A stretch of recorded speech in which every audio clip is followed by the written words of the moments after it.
Hello, beautiful people. So, as you saw in my previous video, I'm now starting a series, a how-to series, and today is going to be part 1, and that is how to foundation. So, let's go. The first thing that you need to know, or the first thing that you need to start before you start applying any kind of makeup is what skin type you have. You need to know what kind of skin type that you have so you know what kind of foundation that you're applying. Let's talk skin.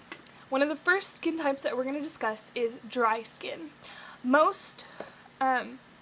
Usually dry skin is more mature skin. That's because as you get older, the pores or the oil glands in your skin start to dry up. So you have less natural oils to your skin. Also, this is something that rarely breaks out. If your skin is actually naturally dry and you haven't dried it out by using other products, you have fewer breakouts. What you need with dry skin is a moisturizing foundation. Now, not all foundations will say that they're moisturizing. You need a formula. If you don't know which one is moisturizing and it doesn't say it on the package, you need a formula that has emollients and antioxidants in it. So ask your makeup counter person, they should know. So your best foundation bets are a tinted moisturizer, a liquid, or a mousse. The next skin type is normal skin type. So normal, you're going to have a couple of breakouts, but not very many. Not really oily, but you're not really dry. And mostly you just have a really nice complexion. You're not dry in places and oily in other places like combination skin. You just have an overall easy face. You don't have much mess, much problem. You're lucky, basically, and I hate you. So products that you can use and not have any problem with, you got liquids, you got the mousse, you got tinted moisturizer, you've got the creams, cream to powder. Basically you can wear any sort of foundation that you want. Alright, your next style of skin is oily skin. Now, I fall in the category of combination, so I'm oily a lot in most of my face, and then I'm kind of dry in my T-zone from over-cleansing. And it's a pain in the ass. I hate oily skin. It sucks. It really does. So we really have to fight to not break ourselves out even more. So oily skin, you are prone to blackheads, which suck, have larger pores, you get shiny. But the good thing about oily skin is that we have less wrinkles and we have more elasticity to your face. What you're looking for, definitely highest thing on your list if you have oily skin, look for oil-free foundations. You do not need to add any more oil to your skin because all it's going to do is break you out more and make you look super shiny. And, you don't need to be reflective. The sun, you're like blind people when you walk down the street, so much shine. Good things for us, creamed powders. That's where you put it on and it's creamy and then it dries as a powder. Regular powders are good as well. Water-based or oil-free, and then mousses are okay as well. Now you have sensitive skin. So sensitive skin is the stuff that burns really easily, gets irritated by products easily, blotchy and dry. If you have dry patches, you're sensitive. If you have really thin skin, a really delicate skin, that's sensitive skin as well. So you're going to want to be extra careful because you know that your skin is sensitive. If you have sensitive skin, you know. If you're asking yourself, do I? Then no, you don't. You have one of the other ones. So go for stuff that's hyperallergenic and fragrance-free. A lot of the fragrances, the chemicals that are in them, will attack your skin and make you blotchy, make you break out, make you itchy as well. And you want a moisturizing formula because you probably also have patches of dry skin from being broken out. So a moisturizing formula will help to reduce those liquids, but you want water-based liquids. Mousses are good as well. Tinted moisturizers are good also. So here are the questions that you want to ask yourself before you get a foundation. First thing is, what skin type do I have? You can go back through all of those, figure it out, and I'm telling you, what you should get, basically, what you should be looking for. Also want to find out, what is my undertone? Most undertones are either red or yellow, or pink or yellow. So I have a yellow undertone. I can see it on my face. You can see that even in the light, there's sort of a yellow sheen to it. Red undertones are not as common actually, and usually they're on the really fair skinned people. People with freckles usually have a pink or red undertone. How much coverage do you need? If you have lots of blemishes and breakouts, you probably want full coverage, so that's going to affect what kind of foundation you get. If you have pretty decent normal skin and you just want a light coverage, that's going to affect it as well. So you want, how much do I want people to see of my face underneath? And the final thing, what kind of finish do you want? There are really 4 main types of finish that there is. You've got a matte, you've got a dewy. Dewy will add a lot of moisture, so it's going to make it more shiny. So if you have oily skin, or if it's during the summer and you're sweaty, you don't want to be dewy because you're going to look sweaty. Then you also have satin look. It's going to be mostly matte with a little bit of shimmer in it. And then the final one is a luminous. And luminous usually has little reflective particles within the foundation, and what that does is it reflects light off. And so you're going to look shimmery, but what it does is it reflects light off, and so even in like the bad places where you've got dark spots or bumps or anything, it's going to reflect light off those too and make your skin look all fresh, or not fresh, but all flat. Okay, now there's 3 main products you can use to apply your foundation. The first one that most makeup artists use and recommend for themselves, at least me, maybe not most, but most of them use brushes. There are really 3 types of brushes that you can use. You can use whatever brush you want, but one is like a flat brush like this one, looks like a big paintbrush, and that works pretty well. The most common problem with this is streaks, because it is not completely flat. Sometimes you get gaps in between, and where those gaps are leaves streaks in the foundation. So you have to be really careful with these and make sure your technique is really good and you're good at blending. Blending in downward strokes always with a brush or a sponge or your fingers, whatever you're using. You always want to blend downward because all those little hairs that are on your face, and everyone has them, so don't worry, I'm not talking about a beard. Those little bitty fine hairs, you want them to lay flat. So if you're doing this, they're going to stick out more. So you always want to go downward. Or finish downward. If you're blending circular, that's fine, but finish downward. Another kind of brush is like this one. It's denser, but it's still flat. These brushes also good for applying liquid foundation, though it doesn't look like it. You can. Another good brush is a flat, like a body buffer or kabuki. You can use those as well. When you're using brushes like these, I find it's best if you go in a circular motion, because then you get good even blending. These are really good, or these are really easy to get streaks in it as well, because there's a lot of space in there for the foundation to fall through. And if it's falling through, it's not getting on your face as evenly as the foundation that's sticking to the top of the brushes.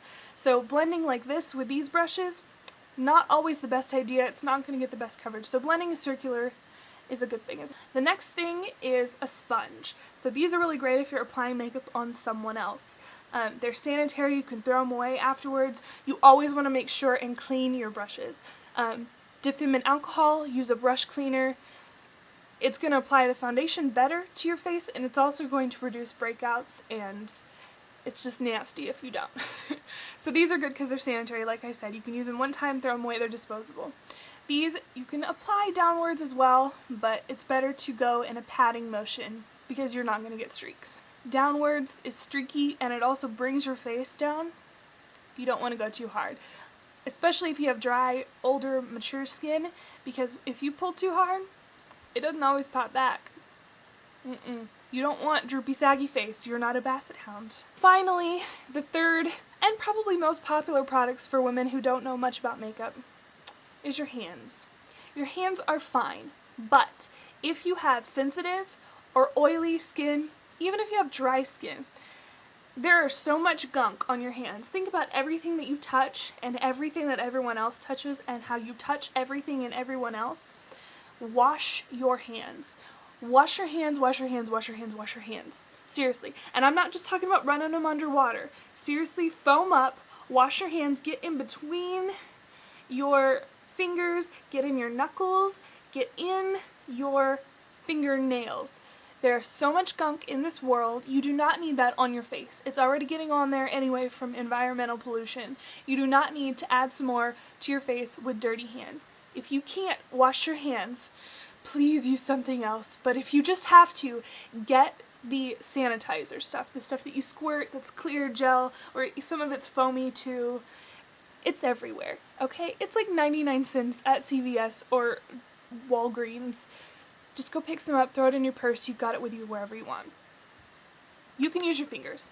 If you have oily skin, there's so much excess oil on your fingers, even if you wash them, it's not a very good idea. You're adding more oil and we don't need that. We really don't. You can't apply powder foundation with your fingers. It doesn't work. You can apply creams and you can apply liquids and mousse and tinted moisturizer. Anything that's in the liquid cream family, yes, you can apply with your fingers. Powder, I just haven't met a person who can apply powder with your fingers. It just doesn't happen. Okay, so keep that in mind. Take care of your face. So application of foundation. Best place to start, if you don't know, is in the center of your face. Start in the T-zone. You can dot on all your major points. So we're going to dot on the cheeks, on the nose, on the chin, on the forehead. And then you blend outward. Okay, so now we're going to apply, and I'm going to be applying my liquid foundation with the 3 tools. When you have a foundation like this, it's not always known where to squirt out your foundation in order to put it on the brush or the sponge or your fingers to apply it. Lots of makeup artists I know use this. It's the back of your hand. Now, the good thing about the back of your hand is it doesn't touch as many things as the front of your hand. You do want to make sure this is super clean. Scrub it with some, pretend you're a surgeon. Scrub it up. Keep it out of the field. We want to keep it in a sterile area. You can alcohol the back of this. In fact, you can take a little bit of MAC's brush cleaner. Oh, look. That's got alcohol in it. And now it's just as clean as your brushes. So you can take it, you can squirt it on the back of your hand. If you have a palette, like an artist palette, you can squirt it on there. You can squirt it directly on the brush and directly on your sponge or directly on your fingers as well, but that usually you're getting too much product on there at one time and it's not going to turn out right. So this is where I put mine, the back of my hand. I take 2 squirts, because that's usually the amount of foundation that I need. Now we're going to go with the brush that I usually use. This is how I usually apply my foundation. I use the MAC's 136 brush. It's big, fluffy, but yet still flat brush. And I just dip it in. And I'm not getting a ton of color because I'm dipping and kind of blotting some of that excess off. What I do is apply it just by tapping. And then, with a little bit of the extra still on the brush, I apply it in long circular strokes. So I blend out what's already on my face.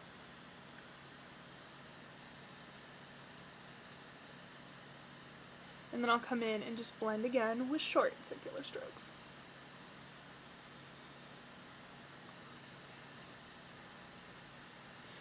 Don't neglect your neck, because especially if you're not matched completely perfect, you don't want to have a line here stopping at your neck where your neck is lighter or darker than your foundation here on your faces. So just blend it down. Just use a really light stroke, because you're not really applying too much on your neck. Streaky brush. I hate this brush, really. But if you're good at it and you want to use it, that's fine. So I do the same sort of technique. I kind of pull it down, pull some color in, and then blend it off a little bit, so you get a little bit on here. Downward strokes. So apply most of your foundation there in the center, and then you can blend out. Well, I said downward strokes, and then I tried to go sideways. Like I said, I hate this brush.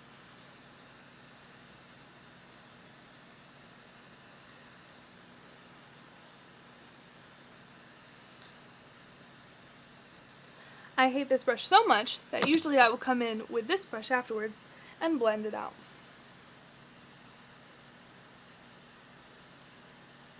Again, like I said, always try to pull downwards afterwards so that those little hairs lie flat. Now we have the sponge. And then you apply pat on the color, and then blend it outwards in a downward motion. And finally, your fingers. I'm going to apply my color to my nose and my chin, and I think I have too much light, you can't really see. Okay, nose and my chin, and then I'll blend it out in circles.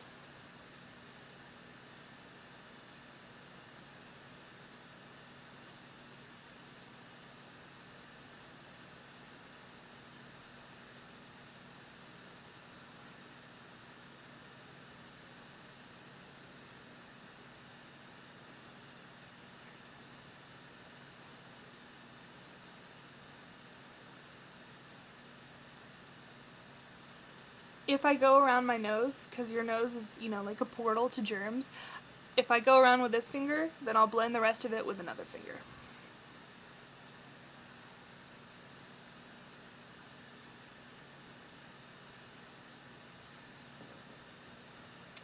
Okay, so I've applied my foundation.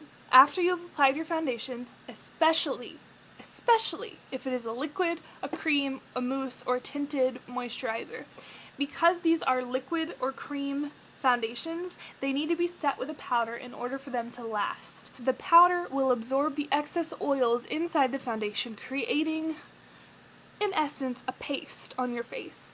Now, a paste is going to dry and stay rather than a liquid. A liquid, you're going to get sweaty, you're going to get oily, you're going to have elements thrown at you during the day, and it's going to run, drip, streak, and essentially wear off. Now, if you apply directly a powder to your face without a cream in between, it doesn't usually, unless you have oily skin, have something to stick to, so that's going to wear off during the day as well. So setting a liquid or a cream foundation with a powder, it's a good thing to do if you want to keep your makeup on and don't want to keep applying it all day. I like to use, personally, a translucent powder to set with. What I do is I take the Makeup Forever Kabuki, just dip a little bit into, take it in the lid, tap it down in there, swirl, and then kick off that excess. I usually start from one side of my cheek, so either the left or the right cheek. I start, and then I swirl. And I swirl all the way around on the outside, and then I come in.